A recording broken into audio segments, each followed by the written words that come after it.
Sa Office of the City Prosecutor sa Taguig, nagsampa ng kaso si Vice President Sara Duterte laban kay Ramil Madriaga na nagpakilalang kanyang aide at bagman.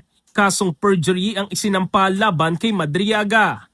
She filed a criminal complaint for perjury against Ramil Madriaga arising from the malicious and false statements of Ramil Madriaga in his affidavit dated November 29, 2025. Sa kanyang complaint affidavit, iginiit ni VP Sara na hindi totoo ang salaysay ni Madriaga noong Nobyembre ng nakaraang taon na tumanggap umano siya ng pera mula sa Pogo operators at drug lords para pondohan ang kanyang kandidatura noong 2022 elections. Hindi rin daw sila magkakilala ni Madriaga at wala silang personal na relasyon.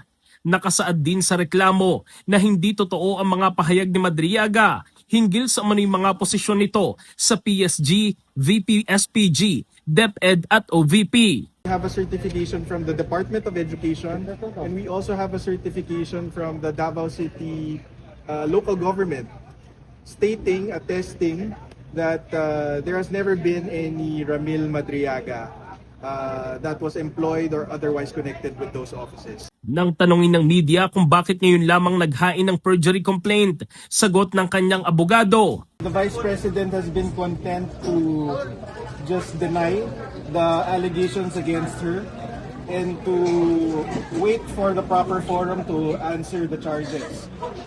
She believes that there are more important things to do for the country.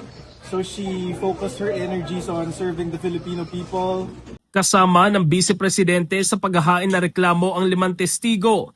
Kabilang dito ang 2 dating opisyal ng VP SPG, 2 dating PSG commander at ang dating spokesperson ng OVP.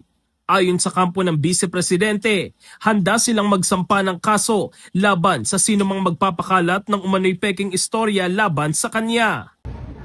VP Sara will not take sitting down any more malicious accusations against her. Samantala, sa isang pahayag ay nanindigan ng kampo ni Madriaga sa katotohanan ng kanyang salaysay at handa umano itong patunayan.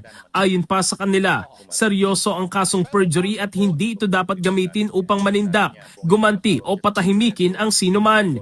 Binigyang diin din nila ang timing ng pagsasampa ng kaso, lalo't kabilang ang affidavit ni Madriaga sa mga isinumiteng dokumento bilang bahagi ng grounds for impeachment laban sa Vice Presidente.